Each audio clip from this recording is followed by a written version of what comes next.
Hey there, subscribe to my channel, and also press this bell icon so you never miss any new updates, cause whenever we upload new video you will get a notification on your phone. Campus radio station is going to be in action. An interviewer is interviewing a man from the university for the survey. Listen to the conversation between them and circle the best answer from A, B, or C for questions 1 to 4. You now have some time to read questions 1 to 4.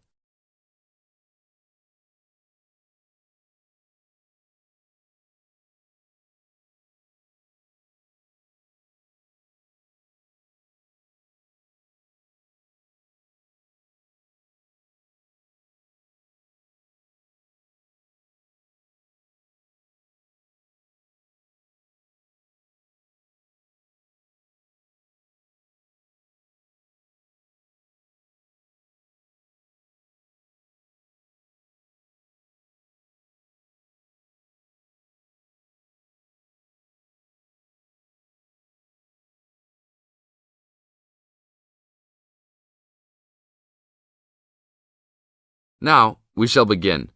You should answer the questions as you listen, because you will never hear the recording for the second time.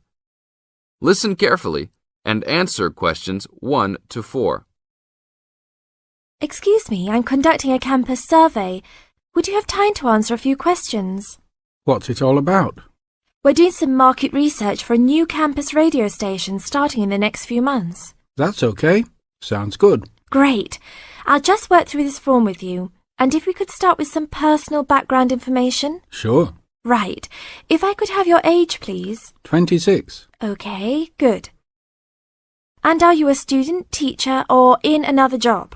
Well, I'm a tutor, but I'm also a postgraduate student, so I don't know what you might call me. What do you think? Okay, well, I'm more of a teacher, really. Fine. And would you mind if I asked about your salary, or I could leave it blank? No, that's okay. It's $20,000 a year. Thanks. Right. Now about your current listening habits. What would you say is your main reason for listening to radio? Well, I'm usually busy during the day at work, so I usually only listen to the radio at night. It helps me relax and unwind, even if I'm studying. Good. And how many hours a day on average do you listen to the radio? Well, not a lot really. I'd say just over an hour all told. Now you have some time to read questions 5 to 10.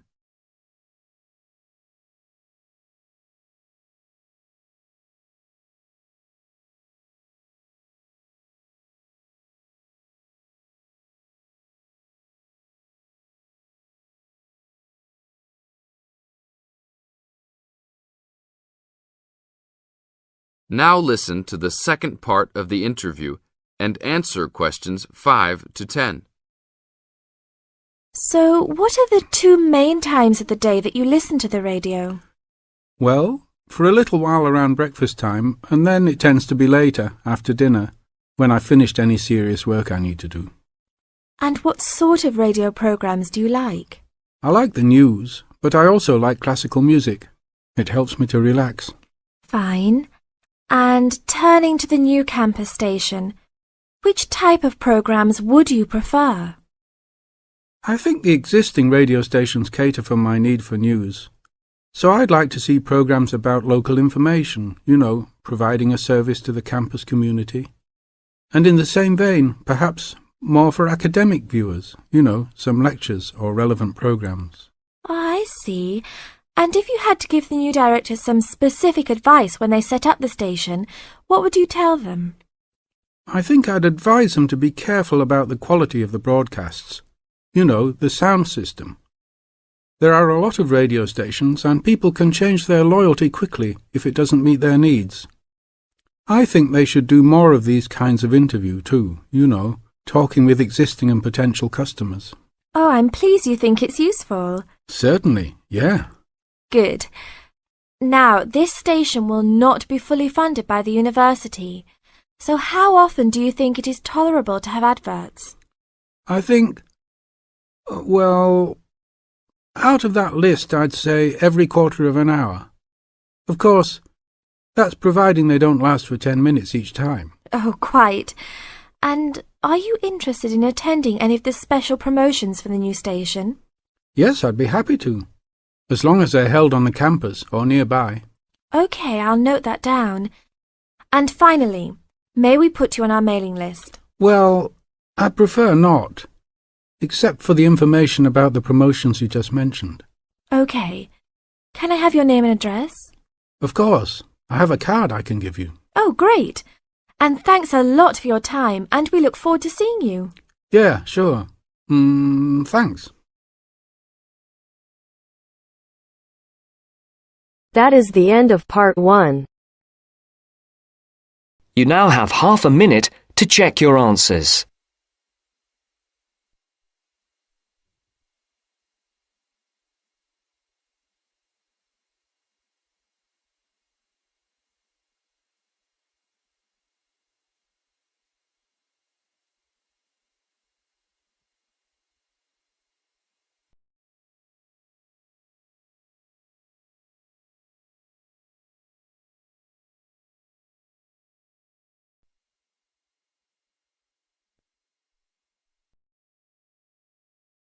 Now turns to part 2. Part 2. First, you have some time to look at questions 11 to 17.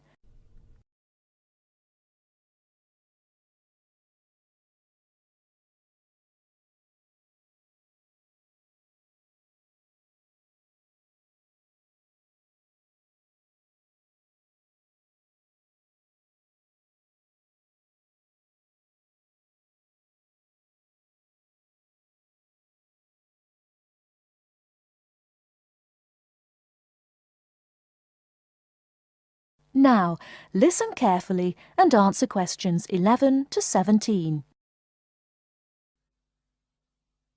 Good afternoon, everyone, and welcome to this short talk on the subject of fireworks. Now, fireworks, as I'm sure many of you know, were invented in China, though there has long been disagreement as to exactly when, or even in which century. The consensus nowadays, though, is that it was in the 6th, as there is considerable evidence of war rockets being made then. We also know that fireworks were in use by the 7th century in Arabia, where they were called Chinese arrows, reflecting their military potential. It then took a long time for them to spread to Europe. In fact, it wasn't until the 1200s that fireworks made their appearance there.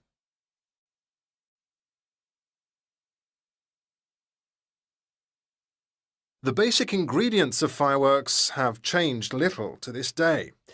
Their explosive capacity comes mainly from black powder, also known as gunpowder, which is produced from a mixture of charcoal, sulfur, and potassium nitrate. A modern aerial firework, the kind used nowadays in big public displays, not the small rocket type that you might remember from your childhood, is normally made in the form of a shell, often a sphere about the size of a peach. Inside the shell are a number of stars, surrounded by black powder, and running through the centre of the round shell is a charge that makes the firework explode when it reaches the desired altitude. This is known as the bursting charge. When this explodes, it ignites the outside of the stars, which begin to burn with bright showers of sparks. Since the explosion throws the stars in all directions, you get the huge sphere of sparkling light that is so familiar at firework displays. A shell of this kind is launched from a 75mm diameter mortar, which in some ways resembles the type used by the military. The mortar is a steel, or increasingly for safety reasons, shatterproof plastic pipe. This is likely to be 500mm long and sealed at one end. The other end is aimed at the sky, and at the bottom of the pipe, below the shell, is placed a cylinder containing black powder. This has a long fuse, which projects out of the tube. When this is lit, it quickly burns down to the lifting charge, which explodes to launch the shell. In so doing, it also lights the shell's fuse. The shell's fuse burns while the shell rises to its correct altitude and then ignites the bursting charge so it explodes. Before you hear the rest of the talk, you have some time to look at questions 18 to 20.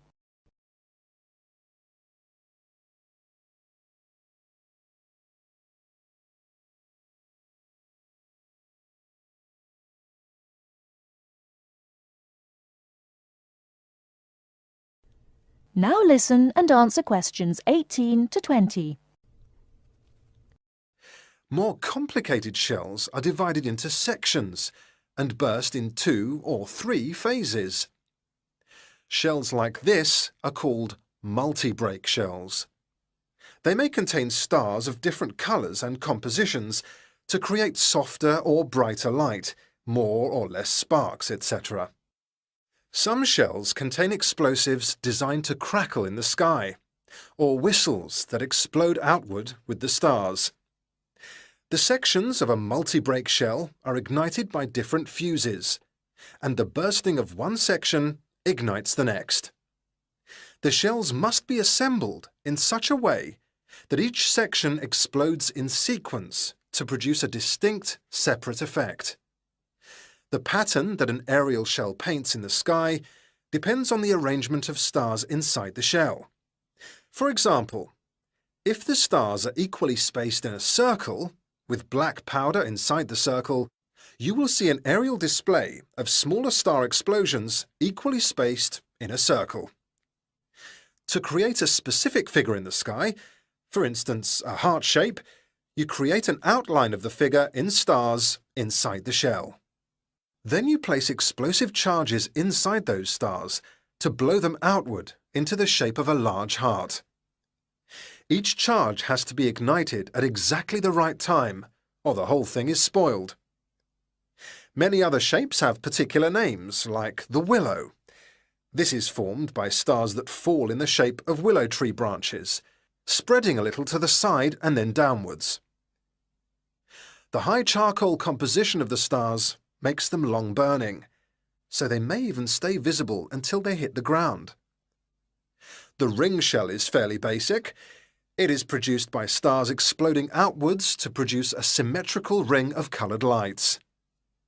More complex is the pattern created by the palm, which contains large comets or charges in the shape of a solid cylinder. These travel outwards, explode and then curve downwards, like the limbs of a palm tree. The serpentine, the last one for now, is different again. When this one bursts, it sends small tubes of incendiaries scattering outwards in random paths, which may culminate in exploding stars. It can be quite spectacular. That is the end of part 2. You now have half a minute to check your answers.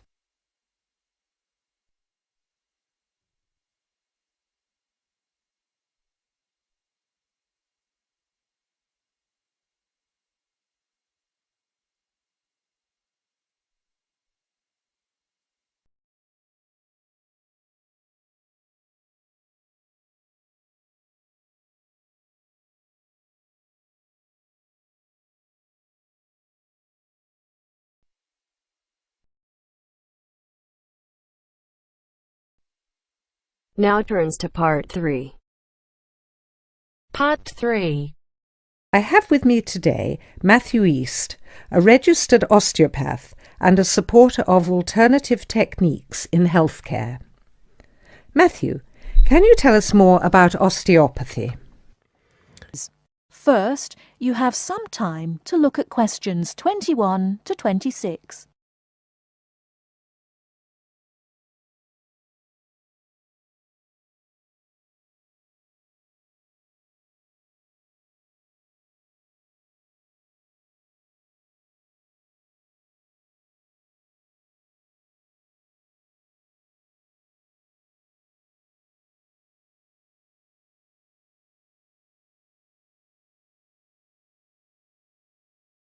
Now listen carefully and answer questions 21 to 26. Over the past 50 years, there have been some radical changes in medicine as it is known in the West. This is largely the result of vast improvements in technology, but also in the rising importance of alternative treatments. I have with me today Matthew East, a registered osteopath and a supporter of alternative techniques in healthcare. Matthew, can you tell us more about osteopathy? Well, perhaps the first thing I should say is that the term alternative is actually a little misleading, as I am referring to approaches and attitudes to health that were in common use long before Western medicine was established. I prefer the term natural. Anyway, I'll begin by telling you a little about osteopathy. Basically, osteopathy is the manipulation of muscles in order to alleviate stresses and tensions that lead to pain. Now, unlike Western medicine, osteopathy considers the whole body, not just the affected area, and this is a very important principle of natural remedies. The whole body must be considered before a course of treatment can be decided upon. You see, the aim of therapies like osteopathy is not only to repair the body, but also to get the body treating itself. And this does not come from treating the symptoms. To give an example, I recently treated a 2-month-old baby who was screaming all day and was even worse at night. The couple had taken the baby to their doctor, but the only advice they were given was that the baby would grow out of it. However, the real problem stemmed from a difficult birth, which put pressure on the baby's neck. After 10 minutes of gentle manipulation, the pressure was released, and within 20 minutes the baby was quiet and calm for the first time. This was achieved without drugs or operations. Avoiding such invasive methods of treatment highlights another of the differences between Western medicine and a more natural approach. You see, Western medicine often uses surgery in order to find a solution to problems that could have been addressed with simple remedies.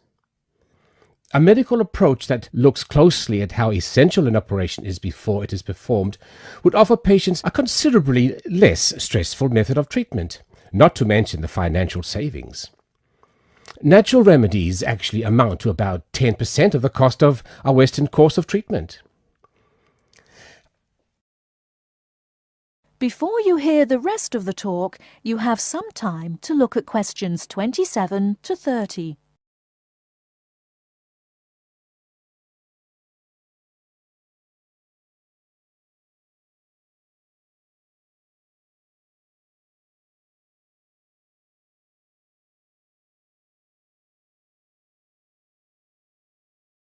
Now listen and answer questions 27 to 30. I'd like to mention the subject of surgery again a little later, but I would like to say at this point that there are those that claim that the benefits of osteopathy and herbal therapies are largely psychological, that they have not undergone the clinical trials that pharmaceuticals have. To answer that, you only need to look at the example I gave earlier of the baby that stopped crying less than an hour after treatment, but was obviously far too young to react because of purely psychological factors. Another example can be seen in the successful use of acupuncture in the treatment of animals. In response to criticism regarding clinical trials, it is worth noting that the power of pharmaceutical companies is such that, although some drugs fail the standards required of them, they are sometimes still prescribed by doctors. Moving on to another point, it should be stressed that natural remedies, in addition to having no side effects, can also be applied to any patient. Now, I'm not suggesting that the same treatments are used indiscriminately. Although natural remedies can be used with any age group, the treatment selected is very specific to the person. By this I mean that not only the general health of the patient needs to be considered, but also their habits, diet, and lifestyle in order to build a complete picture. However, I am not suggesting that we should reject Western medicine entirely. In fact, there have been occasions when I have referred patients to their doctor, as I felt that in those cases it was the most suitable course of action. There are many situations in which it is by far the best option. Take emergency surgery, for example. Obviously, more natural remedies do not provide the speed required in such cases. The best solution would therefore be an open-minded combination of the two forms. Well, thank you very much, Matthew. That was a very interesting insight into natural treatments. Next week we'll be inviting Dr. Moore. That's Moore, onto the programme to argue his case as a doctor. Until next week, then, goodbye. That is the end of part 3. You now have half a minute to check your answers.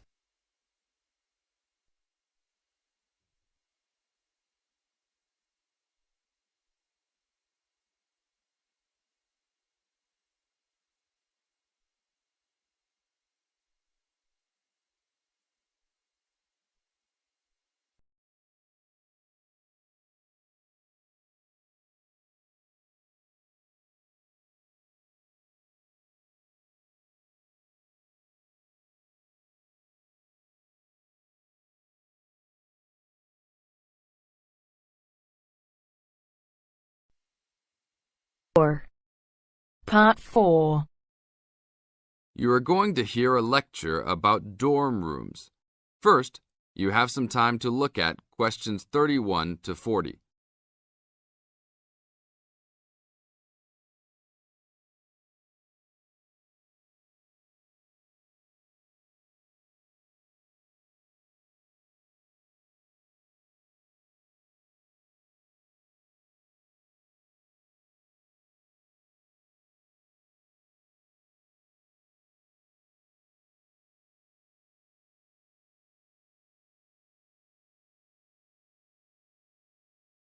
Now listen to the tape and answer questions 31 to 40. Welcome to your new home for the upcoming year. These dorm rooms are among the best in the nation and are the newest ones at this school. So I hope you will all learn to appreciate them and take good care of all the facilities here. I am Gina, and I will be residential advisor in this building for the year. Today I am going to tell you about some of the programs and facilities that are available to you. I will also be telling you the rules that everyone is expected to abide by. I will be asking you to give me your full attention for the next few minutes. I will first tell you about the facilities that are available to you. The dining facility is located on the first floor of the building. It is open 7 days a week from 7 a.m. to midnight. All the food offered to students is freshly made every day, and my own opinion is that the food is actually quite good. Feel free to come and grab a banana for breakfast or sit down with a group of friends for dinner. Although your meals are served buffet style, please do not waste food. All students are expected to clean their own tables after meals. In the basement of this building, there is a gym and recreational hall. The gym has workout equipment such as treadmills and weight sets. In the recreational hall, there are ping-pong tables and a pool table for student use. You must sign in when using this equipment, and you will be held responsible for any damages or losses. The gym and recreational hall are open daily from 10 a.m. to 10 p.m. There is a kitchen located on the second floor of this building. Your dorm key will open this door. Inside there is a refrigerator, a microwave, an oven, and a stove. This room is open 24 hours a day, 7 days a week. If you decide to cook a meal, please be considerate to all the students and clean up after yourself. You can use some food in here, but please do not make a mess. Some students do end up having their food eaten from the fridge, so be careful. Don't leave anything that looks like it tastes really good. Do not leave pots and pans lying around in the kitchen. Please store these in your room. There are many programs being sponsored by our building this year. One of the most popular is our Saturday morning outings. In the past years, these trips have included going fishing, hiking, cycling, ice skating, and even going to the beach.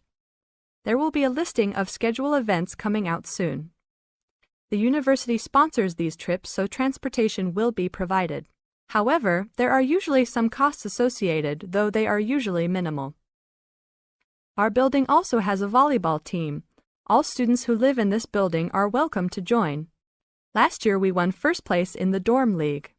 Please sign up at the front desk if you are interested as soon as possible, as there are only 20 spaces available based on a first-come, first-served rule. The last things I want to talk about are the rules of our building. I know rules can be boring, but they are necessary to ensure the welfare of everyone living here. First, noise levels must be kept to a minimum after 11 p.m. Many students have early classes, so for those of you that have the luxury of sleeping until 10, please don't stay up late making lots of noise. Secondly, all visitors must sign in at the front door. Even if you have friends that are regular visitors, they must still always sign in. This rule is to prevent theft and robbery from occurring. Thirdly, alcohol and drugs are not permitted in this dorm in any place or at any time. Lastly, just be safe and have a great time. University is the greatest time of your life, so make the most of it. Thank you all for your attention. That is the end of part 4. You now have half a minute to check your answers.